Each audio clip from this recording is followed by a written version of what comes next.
Bom dia a todos, tudo bem? Pessoal, como o Gilberto já falou, vamos falar de alguns pontos principais críticos, né? Lembrando aí até do Papai Noel que falou, né? No momento agora de entre safra, que vocês entrarem entrando em contato, pedindo para orçamento, alguma coisa, também estamos disponíveis. E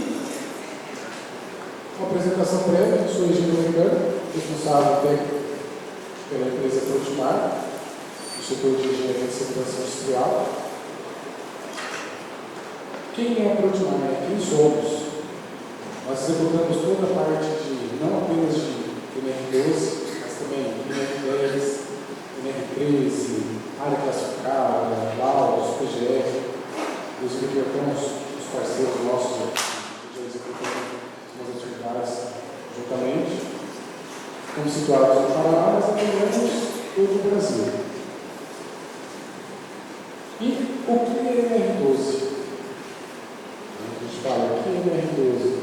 O que atende, né? Muitas vezes, vou chover no telhado. Todo mundo aqui já é da área de segurança, às vezes já conhece, já sabe o que é NR12, mas eu vou procurar uma parte mais principal, vamos dizer assim. Então, a norma é segurança do trabalho em máquinas e equipamentos. A última atualização, dezembro de 2022.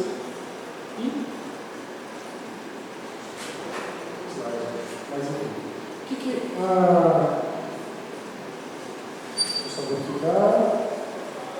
Acho que eu fiz uma atualização depois, não foi, mas está tudo bem. Mas o que a norma exige, pessoal? O que a norma fala? NR12 trata de todos os equipamentos, tudo que envolve algum risco possível de lesão iminente no equipamento. NR12 é feita para fazer essa proteção, para evitar doenças ocupacionais, desde leves, sérias, danos graves. E, claro, todo equipamento tem o seu possível risco. Todo equipamento ele origina um perigo. Perigo pequeno, perigo grande. E a NR12 é feita justamente para essa proteção, para evitar situações do tipo. NR12 e as principais aplicações nas usinas. Esse aqui é um software nosso que a gente utiliza para fazer essas apreciações. O software interno nosso, o software está disponível também para acesso, para a usina. Esse software faz toda a parte de gestão online e no final ele vai gerar valor, vai gerar um safety, vai gerar toda a parte de adequação do relatório do que seria necessário para fazer, para minimizar possíveis situações. No final, depois tem um QR Code também, tá, pessoal? Anotei aqui, mas deixei no final detalhado. Inclusive, nós deixamos também vamos deixar um acesso para vocês aí gratuito, para manusear, para ver como que ele é, para vocês fazerem uma simulação. Essa aqui é a cara dele, todo bem elaborado, a interface dele, onde para as clientes, equipamentos, os books gerados, tudo é bem fácil, bem dinâmico, bem fácil de manusear. E aqui, como que a gente foi, peguei um exemplo aqui de uma usina que a gente fez recentemente, algumas adequações. A gente separou 4 equipamentos principais de riscos grandes, toda a usina praticamente tem. Um deles é o Nilo, essa é a interface aqui, onde a gente já preenche todos os dados do equipamento, time, identificação do fabricante, energia, localização, planta onde ele está. E, claro, como que é feito essa análise de risco?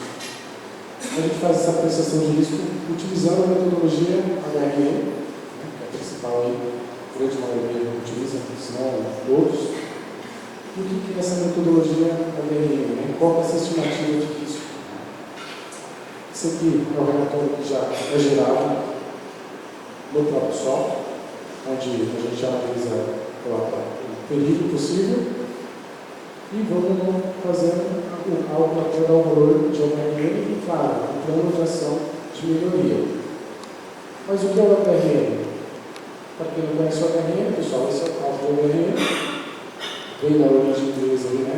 Hazard Rate Number, é o número de classificação de perigo, e é feito baseado nessa forma aqui, ó. Número de pessoas em risco, grau de dano possível, frequência de exposição e probabilidade de ocorrência. Seria a beleza. Pessoas que estão ativas ali no número de operação, né? Nem sempre o número, tá, gente? O número que a gente utiliza é a quantidade de pessoas. Quer dizer, se nessa tabela padronizada, nós já temos já um valor inicial total relativo a pessoas. Grau de dano possível. Claro, né, pessoal, a gente vai ter situações de arranhão, de laceração, a totalidade. E como que a gente identifica isso? Na norma, ela vai passar situações, inclusive até exemplificar de alguns equipamentos específicos, mas também, muitas vezes, vai do nosso entender, do nosso ver. Essa máquina, o que ela tem exposição ao equipamento? A gente vai pegar algumas situações aí que a gente vai verificar qual o grau de exposição certinho, frequência da exposição e, claro, né, a probabilidade de ocorrência. É algo que pode acontecer, é algo que é bem difícil de estar acontecendo, fazendo um cálculo de multiplicação, o valor real, ele dá o valor de HRM que tabelado ele vai identificar a classe do risco, se é um risco extremo, significativo, e claro, após o plano de ação, pelo Ministério do Trabalho, a gente tem que sempre tornar o classe do risco como aceitável. Por mais que a gente não consiga estar zerando a HRM, mas possivelmente a gente diminua isso para tornar aceitável.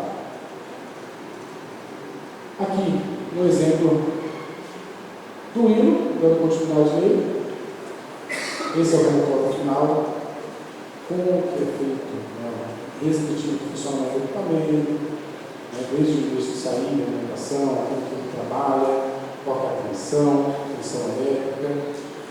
Muitas vezes a gente dá apenas importância para risco físico, de corte, de lesão, e a gente não se atenta muitas vezes até mesmo pelo operacional, é a tensão, né, possível choque.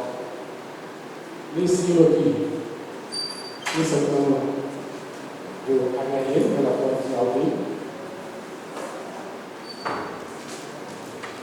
Aqui, como foi feita a parte da identificação dos riscos, por exemplo, o hilo lá, componentes, distadores, normalmente de cabo de aço, partes gigantescas do hilo, ele, com toda a sua operação, tornava risco significativo. O que foi feito de melhoria? Colocando como plano de ação, ó, fazer o isolamento, né, cercar, monitorar o acesso. Deixa eu mostrar de volta um pouco mais interessante para vocês verificarem. Essa aqui é a parte antes da ação de melhoria. Olha como que o hilo foi exposto.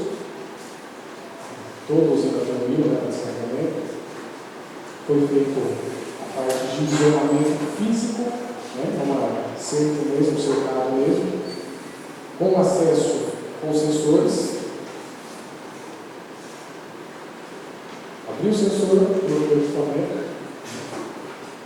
Claro, tudo respeitando a NR12, juntamente com algumas situações da NR10 também. Antes o operador ficava exposto, esse painel na área externa, ele foi colocado em uma casinha de operação. A casa também de acesso tem todas as suas proteções. Então, pessoal, a NR12 ela é justamente para situações desse tipo. Painel de comando já foi falado. Ele não tinha, pessoal, o acionamento de extra baixo, então por isso que o risco, a classificação se tornou um risco muito extremo. Posicionamento dele poderia ter a queda de balanção do guincho, né? Houve uma situação de rompimento de cabo de aço, e a situação do chicoteamento do cabo de aço pegar o operador. Então, por isso foi feita essa parte de isolamento também. Olha como era antes o painel, do lado do rio, o operador vinha ali, operava o relacionamento. Tinha a casinha próxima, mas o painel ficava do lado de fora. Então, o que era feito hoje na painel de comando hoje fica dentro da sala do operador, ele fica seguro. Como eu já comentei também, né, na parte da eletricidade, foi feita a adequação do comando de extra baixo, 24 VCA.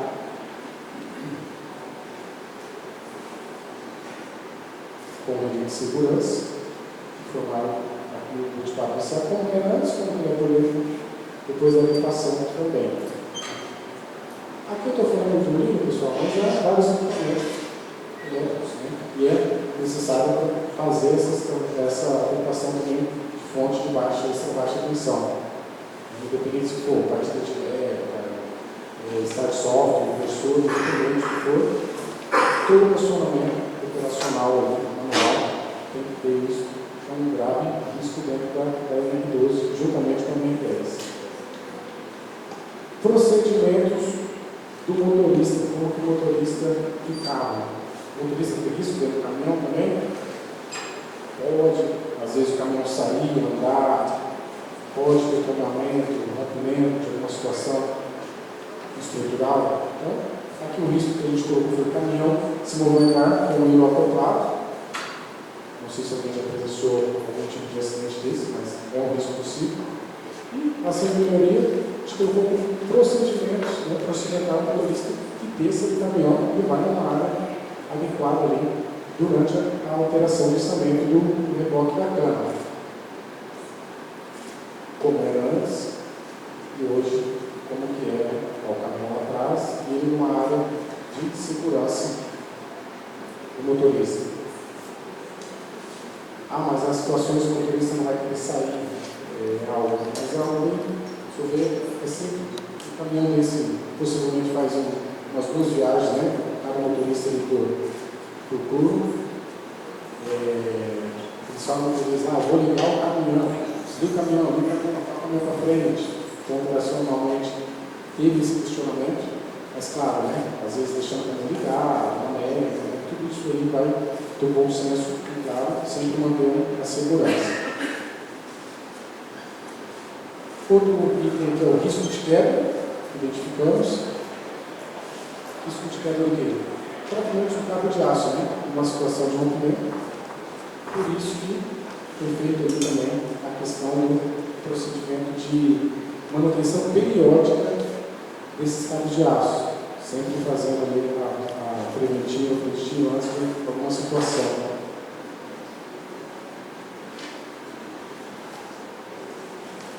Então, definido também no manual de equipamento, o que tem que ser feito, vazão, né, a parte de isolamento, em qualquer situação, mesmo para inspeção, né, fazer todo o processo de logout, tagout, em situações aí de inspeção. Tranquilo então, pessoal? Vamos para o próximo item que também é um item muito importante que todas as usinas têm. É a famosa esteira de bagaço ali que vai para o desaguador. Aqui ela já está com a imagem já que ela foi feita a adequação, né, com as suas proteções, o guarda-corpo. Mas no relatório agora tem todos os dados de alimentação, energia, capacidade.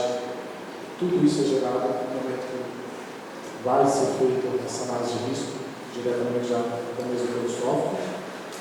No nosso caso, no nosso software a gente utilizou, esse é o relatório que gerou, são os principais peritos, desde acesso aos rolos, eixo de motor, carro, na esteira. Também citamos a situação do choque elétrico, mesmo ao acionar a rotoeira de emergência. Possível queda de altura, ela já tinha guarda-corpo, né? Então por isso que ela já está aceitável. Você tem um item de conformidade. E uma situação de acionamento acidental também classificamos como um procedimento ali de possível risco. Aqui, como que era antes, a melhoria, o que foi feito? Não. Foi necessário implantar uma proteção fixa e, claro, o cordão também de emergência em toda a extensão da esteira, toda a extensão da esteira mesmo. Você não sabe onde o operador vai estar, transição, alguma situação, então é necessário colocar esse cordão em toda a esteira. Proteção também do cordão de emergência na situação também próxima ao mancal, aos rolos. Mesma coisa aqui, ó, tem o eixo sem proteção. Essas são situações básicas que a gente normalmente encontra. O eixo em alta rotação sem proteção, proteção física. E aqui o que foi feito depois da melhoria. Proteção tanto da parte estrutural, tudo ao redor da esteira. Questão do botão também de emergência, foi implantado todo o pavimento, todo o acesso. Por baixo, pessoal, também foi feita proteção. Claro que respeitando a norma, ela exige até 2,70 metros, né? Tem que ter essa proteção, acima disso não é necessário. Uma esteira lá de 5 metros de altura não é necessário, colocar toda a proteção, tudo debaixo dela. Né? A gente respeitou ali até o limite de 2,70 metros com essa proteção. Questão de acesso também, grade fixa. Posso usar somente a grade fixa, pessoal? Não apenas, né? Não é necessário. Se for alguma coisa de acesso, eu posso colocar alguma proteção móvel, desde que ela seja com sensores, desde que ela seja ali com a parte similar ao que nós mostramos do híbrido, né? O acesso por sensores. Realizamos aqui também implantação de proteção de grade fixa dos roletes, dos eixos, toda a extensão da esteira também por baixo. Mesma coisa nos mancais. Tá, então é só colocar uma gradezinha, pintar de amarelo, segurança, está tudo certo. A norma mesmo ela já fala, né, quais são as possíveis características que tem que ser, onde tem que ser, o espaçamento, 2,5 centímetros, não pode ter espaço para o operador alcançar ali o equipamento. Gente, às vezes a gente fala situações, mas é um eixo de rotação, o operador vai colocar o dedo ali, igual o doutor falou agora, a gente não conhece o operador, se ele for um cruzamento de esteira com outro operador, enfim. Mas todo possível risco a gente tem que estar combinando. Então, qualquer eixo, qualquer coisa de exposição, a gente tem que estar fazendo. Se gera um possível risco, a gente tem que fazer essa proteção. Também foi feita proteção, também nesse órgão, que era o painel antigo, né? Também foi feita adequação do painel novo, com safety, também tensão IPv5, com redundância.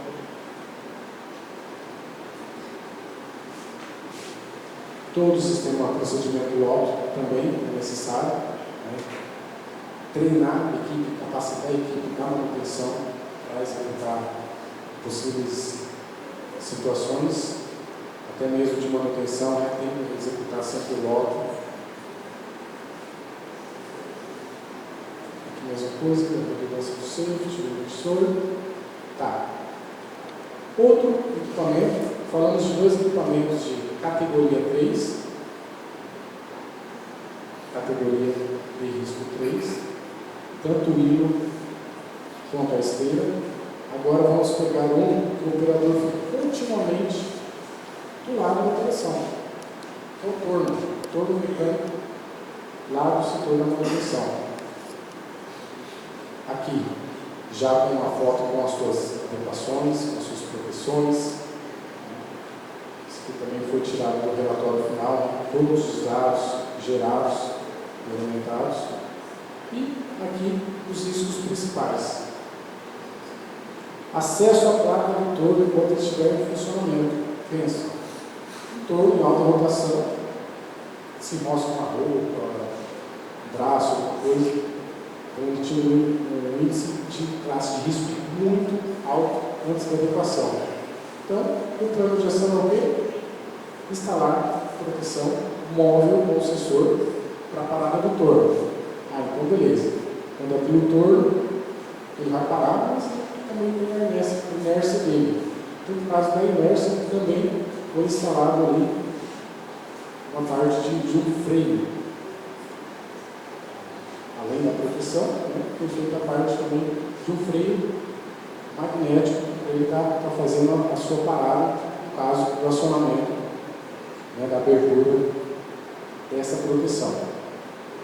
Outros itens que fomos verificar ali: acesso ao fuso do torno, quando tiver funcionamento, acesso ao eixo do torno, e o operador também tem o risco de ser atingido pelos cavalos expelidos ali na operação de usinagem. Por mais que o índice baixo, foi feita uma proteção até mesmo para melhorar. A gente pode ver que a TRI inicialmente tinha dado 0,8, a gente colocou uma proteção ali e diminuiu para 0,0132. Abaixou também isso. Por mais que as situações que a gente vai ver que a HRM vai para baixo, a melhoria é sempre um plano de ação a ser executado para tornar ele aceitável.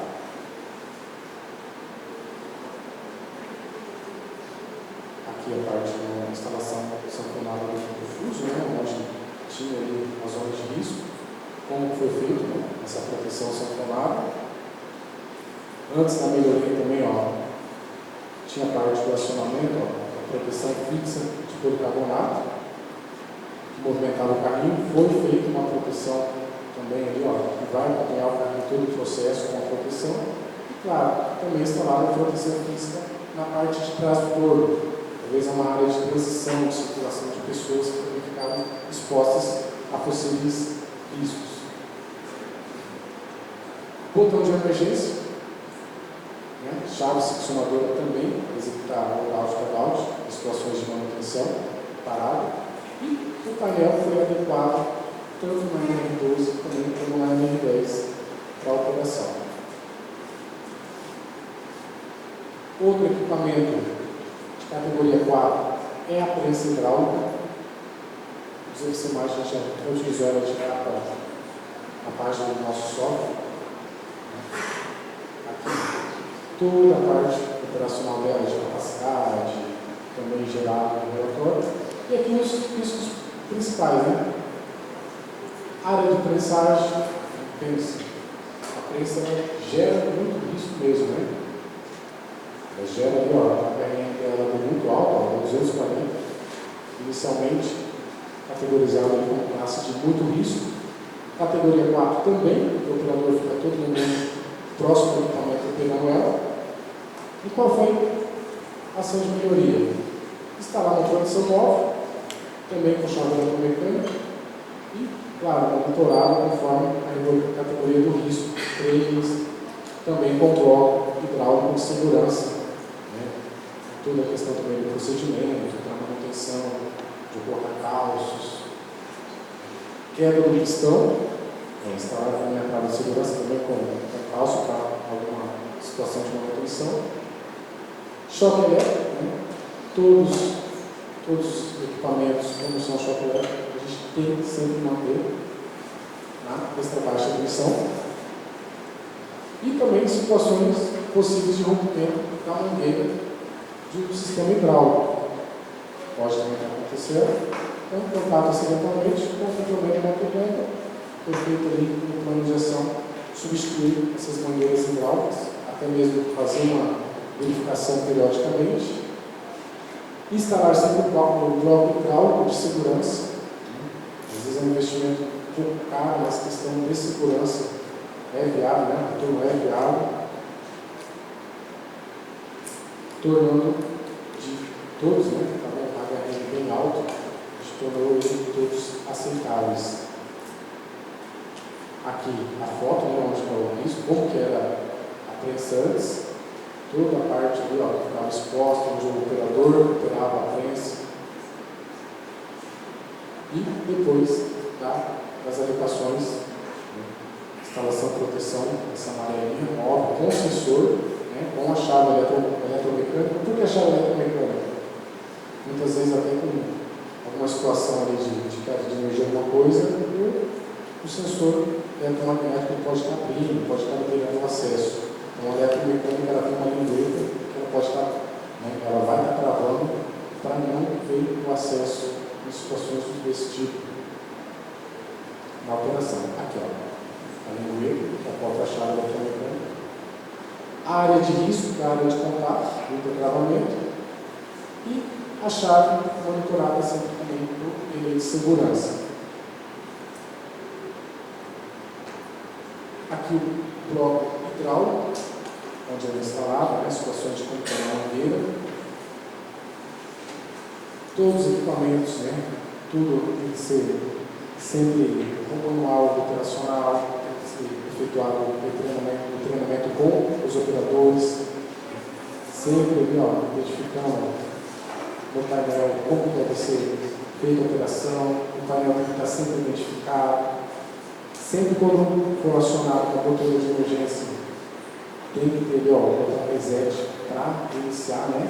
Isso é a norma exige que seja feito, né, esse botão reset. Em situações de religamento de equipamento. Aqui com trava de segurança elétrica também, né, não possuía. Então, há necessidade de calço de segurança para situações de talvez a prensa abaixar ali quando o operador estiver colocando equipamento, alguma coisa do tipo que ele vai ser operado. Então, tem ali a prova de segurança com esse calço de segurança. Sempre interface, né? Interface 125 também.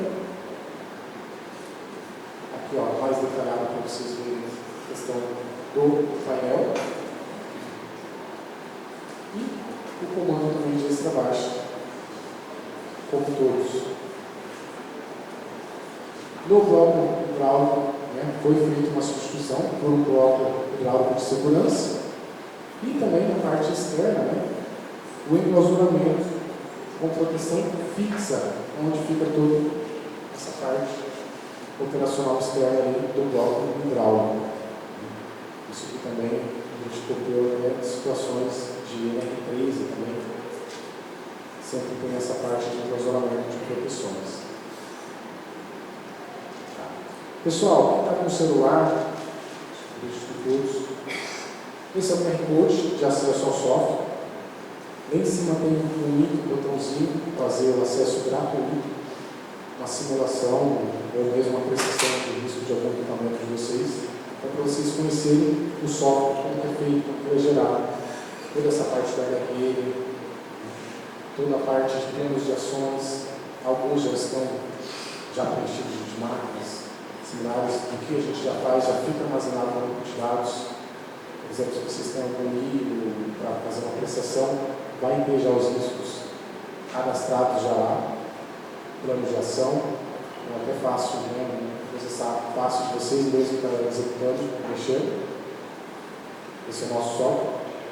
Quem depois quiser aprimorar mais, saber mais sobre o software, temos o contato nosso, temos o nosso tanto o site, como os contatos, lá tem toda a qualificada dinâmica, tanto na parte de elétrica, mecânica e de segurança do trabalho, que pode dar todo o suporte para a gente estar auxiliando vocês estarem mexendo nesse sistema. Aproveitando para falar da NR12, semana que vem, dia 11 e dia 13, vai ter o Capacita City.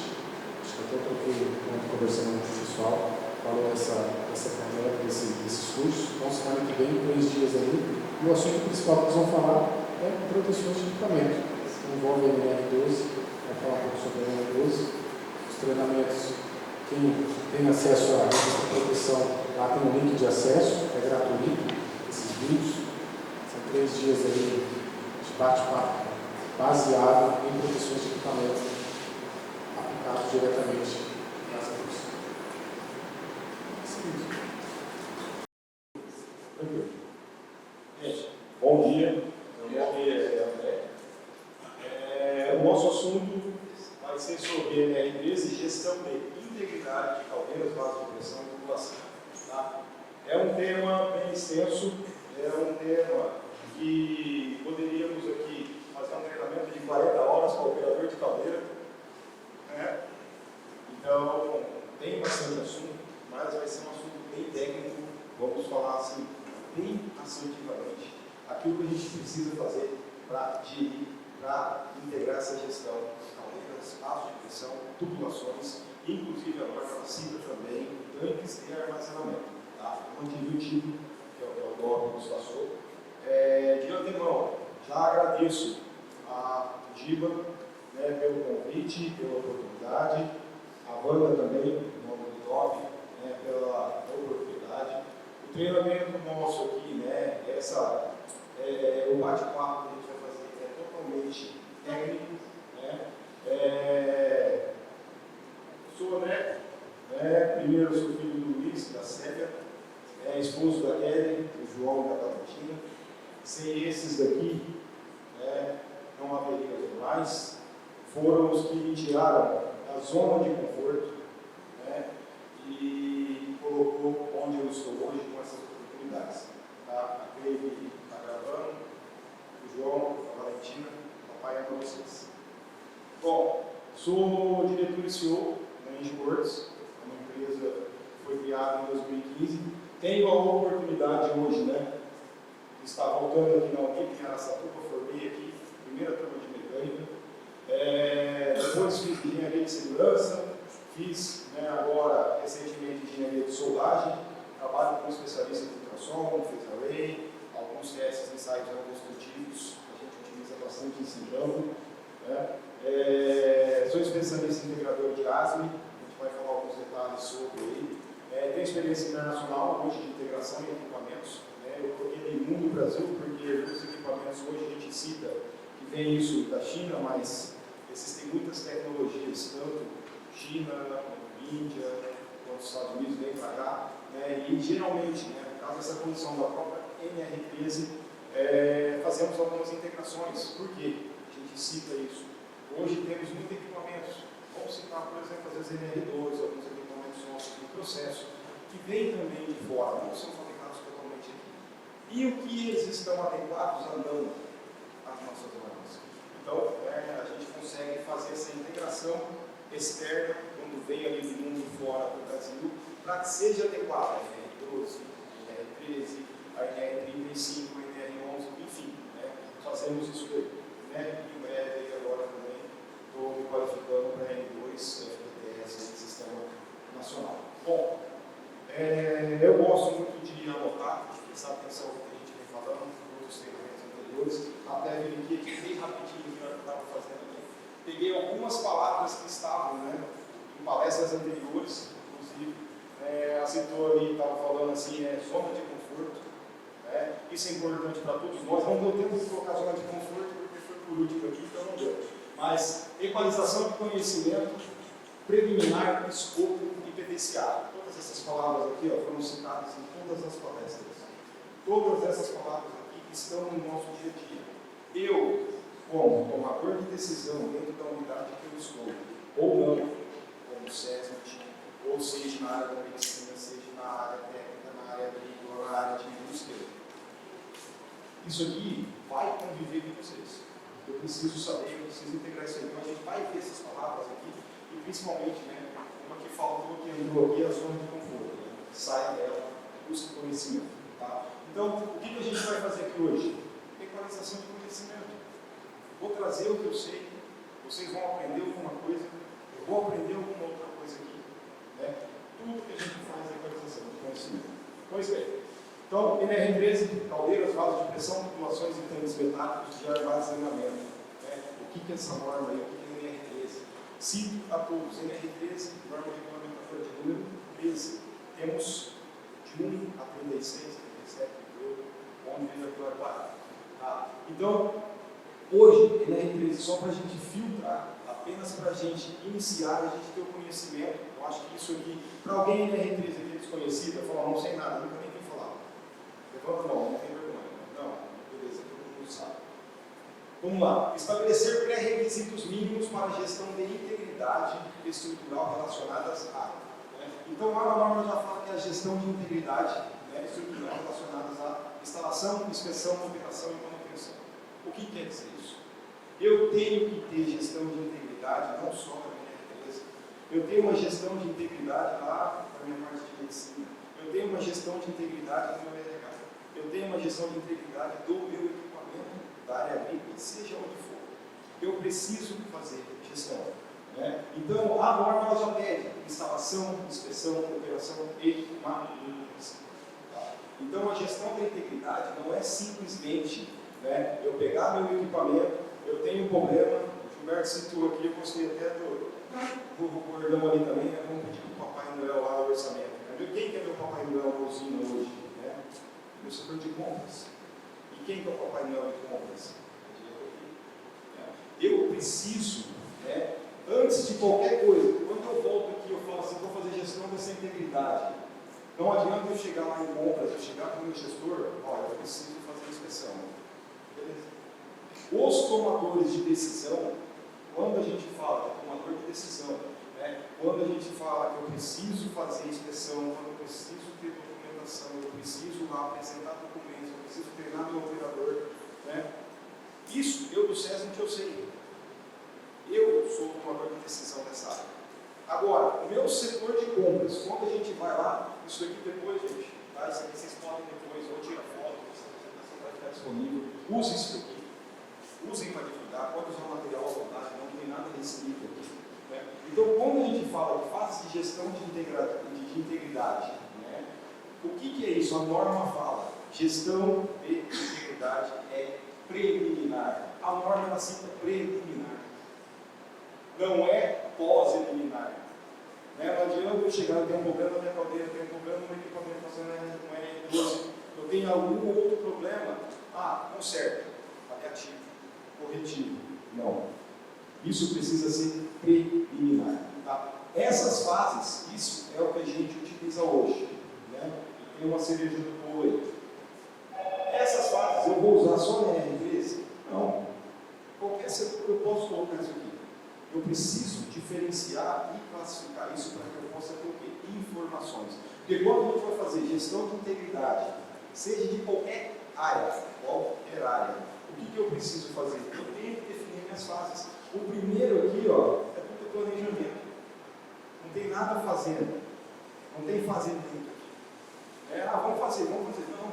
Eu preciso de planejar. Qualquer área eu preciso de planejar. E quando a gente remete a R13, igual foi citado a parte que eu estava aqui comentando, quando fala de parte média, é o quê? Custo. E parte do SESC, então? Eu preciso comprar mais EPI. Preciso de adequar a máquina. Mais custo ainda. Então, essa parte, quando a gente cita de custo, só que a gente consegue minimizar isso se eu tiver planejamento. Eu consigo fazer orçamentos mais assertivos. Só que a gente vai barrar isso daqui aonde? Quando eu vou falar de gestão. Quando eu vou falar de gestão, de integridade, eu tenho um monte de documentação do meu caso, do meu equipamento para ser feito. Eu vou barrar onde? Qual que é a minha ponta do meu iceberg aí? É compras. Por quê? Quando eu faço um orçamento, seja para adequação de vendedores, seja para fazer exames ocupacionais, seja para contratação, para treinamento, vai cair no compras. Se o meu compras, é a primeira fase ali, se o meu compras não saber o que está comprando, eu vou ter problema. Para compras não. Por quê? Eu tenho um orçamento 1, 2 e 3. Compras tem culpa? Compras quer o quê? Mais barato. É fato. Eu preciso reduzir o custo. Só que para compras, comprar, ele precisa de um escopo. Para mim ter gestão, eu preciso fazer um escopo. Ou não? Então, quando eu vou lá e eu orço, empresa X, empresa Y, o Zé, a Maria, a hora que cai no compras, eu vou no preço. O que a gente tem que fazer para ser respaldado? O que a área técnica precisa fazer?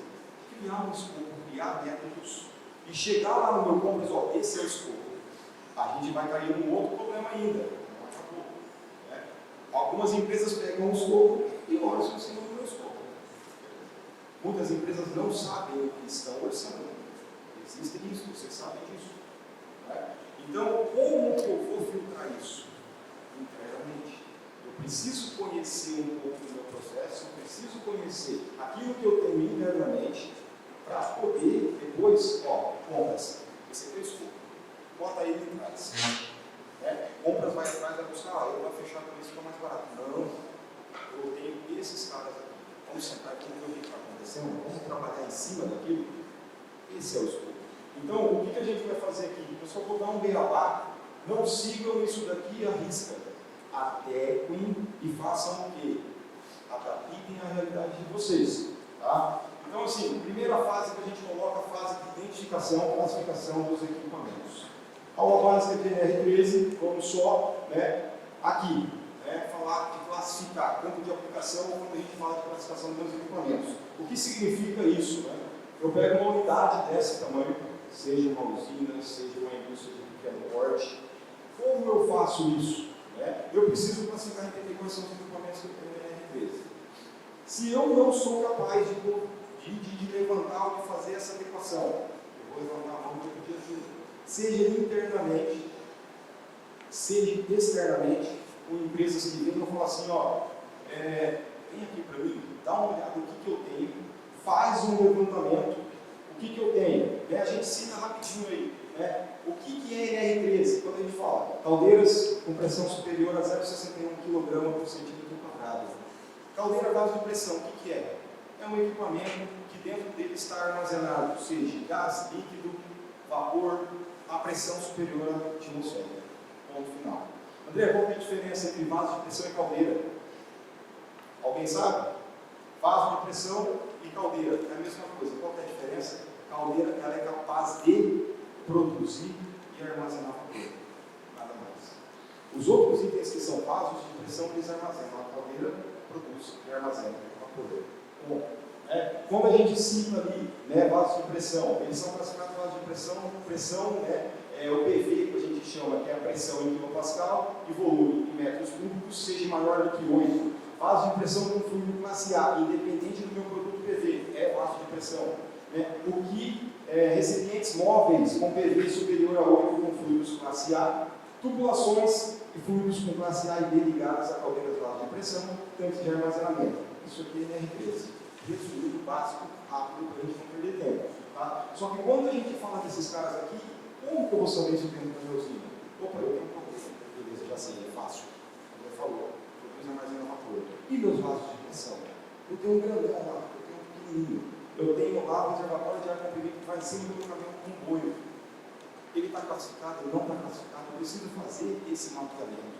Primeira coisa, quantos vasos eu tenho? Quais são as categorias do meu vaso? Quais são as caldeiras? Quais são os meus reservatórios? Eu tenho um reservatório lá grandão. Ele está pressurizado? Não está pressurizado? Eu faço essa análise. A gente cria isso primeiro, classifica, eu tenho um escopo de equipamentos. Quantos equipamentos eu tenho na cozinha? Quantos equipamentos eu tenho na minha unidade? É isso que eu preciso fazer. Tá? Bem, só resumindo, classe A e B, o que fala na norma, quando a gente fala só de titulação, as pessoas, tanto tomadores de decisão, a gente só cita aqui, tubulações e fluidos com classe A e B. Todas as tubulações devem ser inspecionadas para a NR13 classe A e B, que estão interligadas aos meus vasos de pressão e vapor, que seja, ou caldeiras, só que fluidos de classe A ou B. Fluidos inflamáveis, combustíveis, tóxicos, hidrogênio, acetileno, classe B, fluidos combustíveis com temperatura inferior a 200 graus e fluidos tóxicos. Beleza. Aí, às vezes falar, mas eu tenho a tubulação de GNP lá na cozinha. Ela não se classifica quanto a isso, porque ela não está enxergada a um vaso de pressão. Mas o meu reservador de GNP não é um vaso de pressão, você não pode colocar com um produto dentro sob pressão maior que a TN. Ele tem uma norma específica. Eu faço a inspeção na tubulação do GNP conforme ITs do bombeiro. Diferente da empresa. Só que, porém, eu posso usar as práticas de engenharia para fazer a inspeção da tubulação? Posso. Tá? Só isso para a gente alinhar sobre isso. Tá? Bom, então, essa parte aqui de caldeira está tranquilo. A gente precisa classificar a primeira fase, saber o que eu tenho de componente, o que eu tenho de equipamento dentro da minha usina, dentro da minha unidade, o que eu preciso fazer. Vamos para a segunda fase. Então, quando a gente olha até o equipamento, eu Eu preciso analisar o que eu tenho, quais são as tubulações. E aí depois a gente estava comentando, só voltando na tubulação. Quando eu falo de tubulação de vapor, né? André, mas a tubulação de vapor ela precisa ser inspecionada, ela está envergada na caldeira. O meu fluido, vapor, ele é classe C. A tubulação de vapor não precisa ser. Porém, aí é aquela análise de risco que eu tenho internamente. A minha tubulação de vapor é nova, eu sou de modalidade zero, então mais antiga. Aí eu venho com boas práticas de engenharia, de integração e de cuidado. Então, eu vou fazer a minha inspeção da minha tubulação de vapor, independente se meu vapor é fluido C, né? Porque o outro fator que a gente tem, eu posso ter corrosão interna, por causa do tratamento da minha água, do meu vapor, e corrosão às vezes externa por causa do isolamento, principalmente porque a gente tem a usina do meio ambiente fora, né? Chuva, intempéries, né? O próprio isolamento, ele pode ter corrosão. Então, a gente indica a questão dessa inspeção das tubulações de vapor, mesmo que ela não esteja dentro da NR13, porque boas práticas de engenharia. Tá? Fase 2, levantamento documental dos equipamentos. Né? Então, eu levantei o que eu tenho de equipamento. Beleza, tudo certo. Sei quantidade, onde está cada um. E agora, faço o levantamento da minha documentação. Essa documentação do meu equipamento, ela existe, não existe, é original do fabricante, eu reconstituí, eu não reconstituí. O que eu tenho de documentação? Eu preciso fazer esse levantamento, porque senão eu não consigo também depois fechar um ciclo para fazer a minha gestão de integridade. Então, a minha caldeira, ela tem prontuário, ela tem memorial de cálculo, como estão os instrumentos. Né? Então, a gente coloca tudo isso. Então, quando eu faço a inspeção, eu venho na parte de análise documental, eu vou pegar lá, isso para a caldeira, vaso de pressão e circulação, ou antes metade de armazenamento. Tá? O que eu vou verificar lá? O que eu preciso fazer? Prontuários, memorial de cálculo, livros e registros de segurança, projeto de instalação, projeto de operação e reparo, relatórios de inspeção anteriores, placa de identificação, manual de operação, relatório do controle de qualidade da água e instrumentação. Só isso, tem mais coisas. Isso é o beabá que a gente precisa ter, pelo menos, para fazer esse controle. Tá? A gente precisa ter isso para fazer o nosso controle de integridade do nosso equipamento. André, quando a gente fala desses caras aqui, eu vou lá e faço um levantamento. Eu tenho aqui um prontuário, independente se ele está correto, adequado à empresa normativa ou não. Eu aponto que eu tenho ele. A análise documental vai ser feita depois. Não tenho capacidade de fazer esse tipo de análise depois. Por isso que existem empresas que possam ir lá e fazer essa análise de documental, análise de integração ou até o próprio levantamento. Tá? Então, pois bem, fiz esse levantamento documental. Fase 3, levantamento operacional do equipamento. O que é isso? Eu preciso saber na minha área, o equipamento está trabalhando, não está trabalhando, ele está em condições seguras de trabalho. Né? Quando eu falo de área operacional, eu envolvo quem? O meu operador. Eu preciso saber o que? Se esse operador meu tem treinamento. A norma é bem clara, enquanto a questão de empresa. Eu falo ali, o certificado de treinamento de segurança na operação de caldeiras, 40 horas. Quando eu vou falar depois de comprovação, isso tudo está na NR13. Só recapitulando, NR13, ela tem caráter de lei, tem poder de lei. Né? Então, o Ministério do Trabalho, ele tem tudo isso que a gente citou aqui, NR13, vem lá nas notificações, apresentem, apresentem. Tudo isso que a gente está citando de forma bem simples e direta. Tá? Então, quando eu falo do meu treinamento aqui, segurança e operação de caldeira, 40 horas, aí aquela velha história. Né? Isso não acontece no Brasil, isso acontece na Argentina. A gente vai dar treinamento para operador de caldeira 40 horas. Você não vem dar o treinamento aí, só pode ir na segunda. Eles só podem no sábado. É a minha gestão. Eu preciso estar alinhado com a minha área. Eu vou fazer treinamento. Entrou um operador novo. Beleza, o operador é novo. Ele já tem formação? Não tem formação. 40 horas. A norma, ela permite para a situação seguinte. A gente tem, por exemplo, o meu operador, ele vem de uma outra unidade, ele é operador, já tem curso de formação. O que eu vou fazer internamente? Normalmente, por boas práticas, muitas empresas, 40 horas. Legal. Ou faz-se uma atualização, porém, comprovação do estágio prático de operadores de caldeiras 60 horas para caldeiras classe B E para caldeiras classe A, 80 horas de estágio supervisionado. Esse carinha tem que estar lá no prontuário, tem que estar lá no documento do Paraná. Não adianta eu ser operador, eu não tenho meu estágio supervisionado. Unidades de processo. Quando eu considero unidades de processo? 40 horas também. Tá? E comprovação de estado prático de unidade de processo é 300 horas. Tá?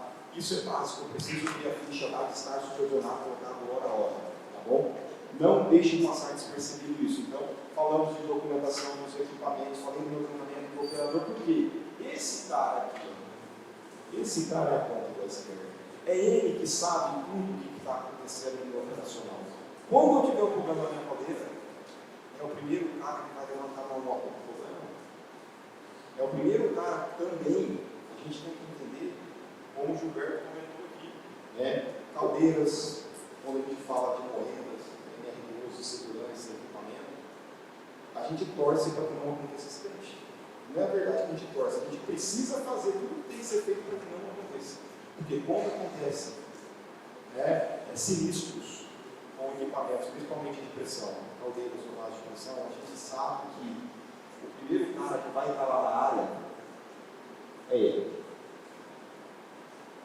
São vidas. Então, quando a gente fala de caldeiras, vasos de pressão e equipamentos, a gente precisa ter toda essa gestão para saber o que realmente está acontecendo. Tá?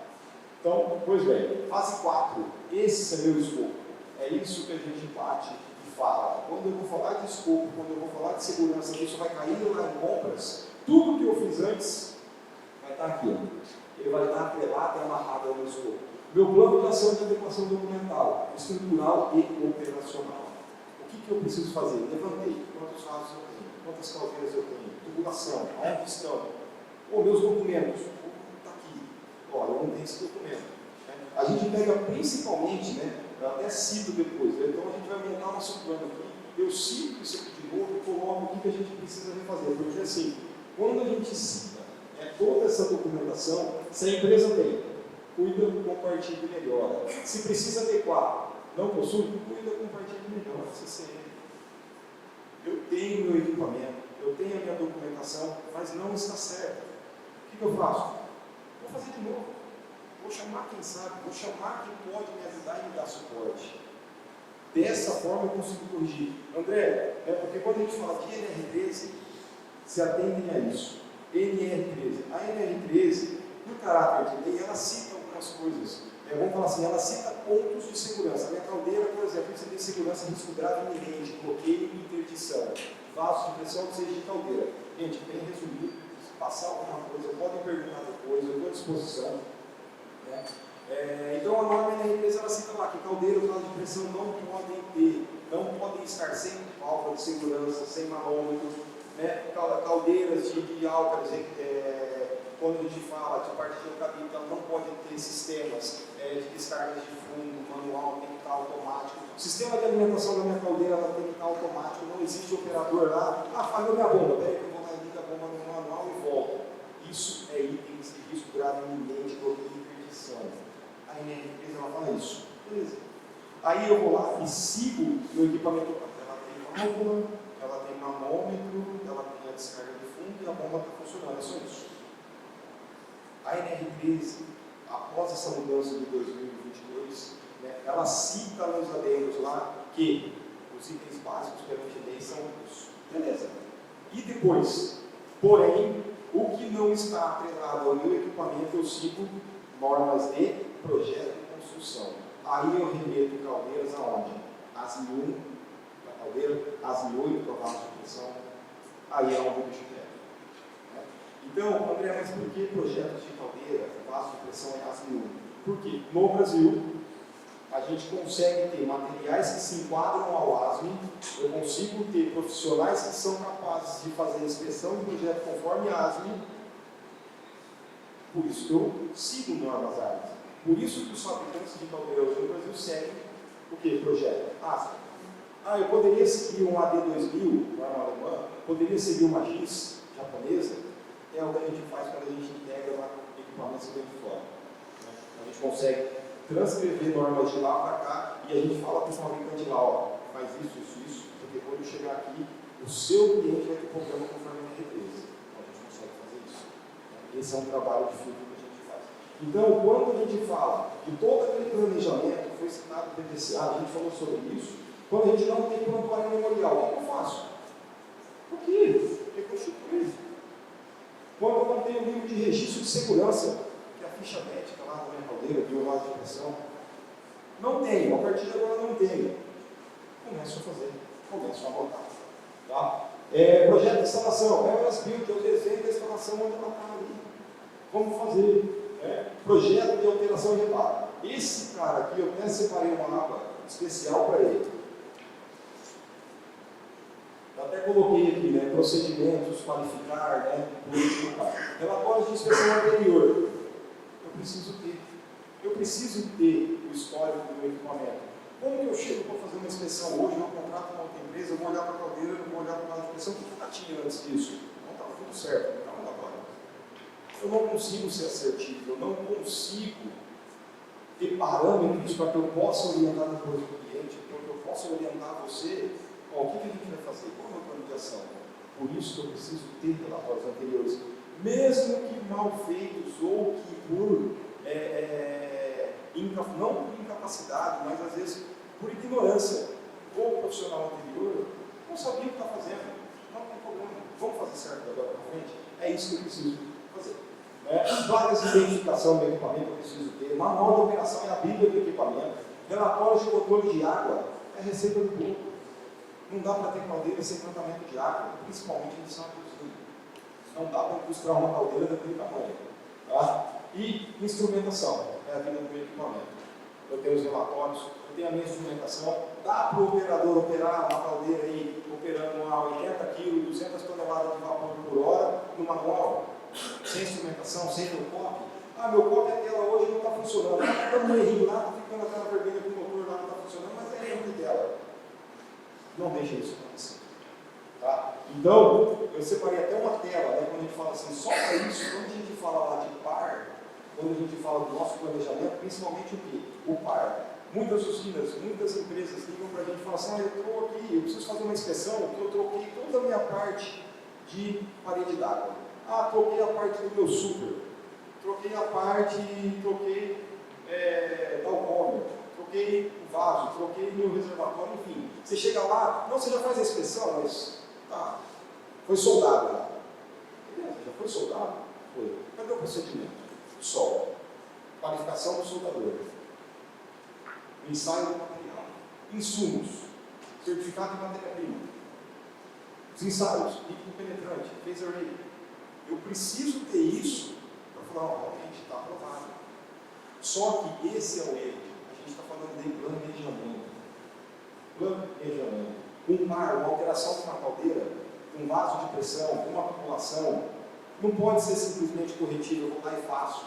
E o seu Zé lá da serralheria, o seu João que solda a máquina, são muito trabalhadores, muita gente que sabe disso, mas esse cara não pode ser colocado para fazer a correção da caldeira. E o par, projeto de alteração e reparo, ele é um planejamento. Eu preciso desenhar, projetar, determinar quais são os materiais, quem vai ser meu soldador, como vai ser o procedimento de parada, para mim olhar e falar assim, vai dar certo. E a gente sabe que no meio do caminho vai ter problema, vai enrolar. O material não vai bater, vai estar envenenado na outra parte, vai ter que puxar. Aí chega lá, né, o tubo está aqui para soldar, um do outro. Puxa e solta. Aí daqui a pouco, semana que vem, rompeu em outro lugar. Ou rompeu naquela solda, porque só troquei aonde estava tudo. Onde estava estragado, onde estava ruim. Se eu faço o meu planejamento, determino quais são os procedimentos que eu vou utilizar, a qualificação, quem que é o pessoal, faço toda essa juntada e agora, depois que acabou o par, inspeciona aqui para mim, inspeciona, cadê a documentação? Está aqui, quem soldou foi esse, aqui, faz o teste, cadê os ensaios? A gente evita problema. Depois que está feito, como que eu sei que tipo de solda foi feito? Que tipo de material foi alocado? Não dá para fazer. Então, gestão de integridade, né? Isso aqui é o que a gente acompanha, o que a gente sempre faz, prova, corpo, testa, valida, tá? Então, todo o procedimento de memorial de cálculo, os cálculos que vão ser feitos, solda, tá? Qualificação dos soldadores, material, comprovação do material que foi utilizado, rastreabilidade. Isso está robustez. Tá? Por que a gente fala isso? Procedimento de solda, classificação, como que eu vou soldar? Gente, fez array, isso vai ficar documentado se daqui a 80 anos aconteceu alguma coisa na cadeira, eu quiser checar, foi feito dessa forma, foi feito certo. Por que a gente cita e fala isso todos os dias? Todos os mensagens precisam ser salvos, guardados. Né? Por que a gente fala isso? Por que eu cito isso? A gente tem um bordão que a gente fala, por quê? No dia do sinistro, no dia de um litígio, tá? A gente tem empresas parceiras que a gente trabalha, que no dia de litígio de caldeira, a maioria quando tem explosão de caldeira, a gente está lá. E quando acontece isso, é triste, porque a gente não vai balizar. Coloquei o ele, e quando a gente fala, é aquele bordão, é a caça às bruxas. A polícia, o Ministério do Trabalho, a empresa, o que eles querem? Eu quero um CPF, quem é o responsável? Se eu não tenho um inspetor, se eu não tenho um engenheiro, se eu não tenho um gerente, quem fez? Quem é responsável? Alguém vai ser responsável daquilo. Então, quando a gente fala de tudo isso, eu ter documentado para quê? Para que eu possa me respaldar, para que eu possa mostrar que tudo foi feito dentro dos conformes. Quando eu tenho um prontuário médico, quando eu tenho um documento no meu RH, mas a pessoa teve qualquer situação. Não, por que o cartão do ponto é batido todo dia, eu saio, eu volto, eu tenho uma rotina para seguir, para que no dia que aconteça, a gente não quer que aconteça. Só que quando acontecer, estamos bem calçados e preparados. Foi feito o quê? Gestão. É por isso que precisa ser feito. Porque no dia de amanhã, se vir acontecer, a gente pede que não aconteça, mas se acontecer, a gente está preparado, a gente tem documentação, a gente tem preparo para isso. Tá? Fase 5, depois que eu fiz tudo isso, adequação, reorganização e gestão. Está fácil. Parece que planejamento, 1, 2, 3, 4, 5 fases, demora. Mas não, eu planejei e eu fiz. Depois eu controlo isso, depois fica fácil, fica tudo na mão. Você vai conseguir resolver tudo de uma vez só? Não consegue. Só que se eu fazer passo a passo, começar um a um, é resolvível. É fácil da gente fazer esse tipo de gestão. Tá? Então, put your plan in action. Então, bora fazer. Bora planejar. Tá? Todos os slides, né, tudo aquilo que a gente colocou aqui, por caráter, até por organização, a gente não cita aqui empresas no qual a gente trabalha. Eu vou só citar isso aqui, é um software que a gente está desenvolvendo agora para a NR13, a partir de janeiro vai rodar. A gente vai fazer toda essa parte que a gente está falando. Caiu como para nós a gestão, porque a gente está desenvolvendo, e aí agora toda essa parte de gestão, todos os equipamentos, todos os instrumentos, calibração, inclusive por permissão na norma agora, eu não preciso ter mais livro físico, eu posso ter isso documentado, eu posso ter isso eletronicamente, se eu não tiver no sistema. O sistema nosso ele vai funcionar dessa forma, a gente consegue colocar todos os equipamentos, todos os documentos, tendências. O cliente ele vai ter acesso a tudo isso, inclusive, isso aqui vai ser testado agora. A gente tem onde está alocado cada equipamento na unidade, vai ficar um QR Code, eu chego, eu bico o meu QR Code e o relatório de inspeção está aqui. Para auditoria, para processo, para controle. Acredito que agora vai rodar em janeiro, a gente está testando isso, então isso é o quê? Gestão, tudo na palma da mão. A gente está vendo aí que tudo hoje não sai mais do celular, isso fica na nossa mão. E a gestão também ela tem que estar prática, tem que ter esses acessos. Então, é o sistema que vai rodar de gestão. E a fase 6, qual que é a cereja de ouro? Cuida, compartilha, melhora. O que é isso? PDCA, foi citado isso, eu não coloquei na última hora. PDCA é o que? Todas as nossas áreas. Eu preciso primeiro, a gente planeja, executa, verifica e age. Isso é o ciclo. Aonde a gente tem que alocar, aonde a gente aloca a maior força nossa? Aqui, ó. Às vezes a gente aloca e fala, planeja, vamos sentar. Aí o pessoal olha para a gente e fala, usa papel. Sim, amém, olha, tá certo. E a gente sabe que no meio do caminho eu tenho desvio. A gente tem desvio. Mas isso precisa ser implementado. A gente precisa fazer gestão. E gestão nada mais é do que isso. Tá bom? Só tem uma frase aí, Algumas pessoas querem que algo aconteça, outras desejam que aconteçam, outras fazem acontecer. Né? Espero ter agregado, espero ter contribuído, né, com o conhecimento de vocês no dia de hoje. Espero ter sido assertivo. Desculpe alguma falha, algum trocadilho, eu estou à disposição. A gente está à disposição para qualquer dúvida que venha aparecer. O contato tem o Gilberto, depois o pessoal passa o contato, tem o cartão aqui também. Esse não é o intuito. Gostaria até de citar também o que a gente fala. Eu, como engenheiro de segurança, já passei também por unidades frigoríficas de grande nome também, produzidas também, a gente não cita nome, não vou citar nomes. E quem é engenheiro de segurança que está aqui hoje? Quem é? Levanta a mão, quem é engenheiro de segurança hoje? Hoje o engenheiro de segurança que ele está em usina ou frigorífico, cara, não tem outra área para você aprender tudo na área de segurança se não for essas duas empresas. Se alguém tiver uma outra ainda, eu não descobri. A frigorífica ainda tem NR36, a mais ainda. Mas a usina ainda tem também, todas as adversidades e condições para você ver de tudo. Você tem da NR1 a 35, frigorífica até a 36 ainda. É uma área que precisa de muito apoio. A gente sabe que a área de segurança ela precisa ser olhada como o principal esteio também da indústria. Eu preciso de segurança, eu preciso de base, eu preciso de treinamento, capacitação dos colaboradores. Então, tanto a parte dos engenheiros, como a gente fala também, o SESC Instituto, técnicos de segurança, enfermeiras, médicos, técnicos que estão ali auxiliando, todos, o RH junto também disso, que completo todo esse ciclo. Tá? Então, mais uma vez, muito obrigado.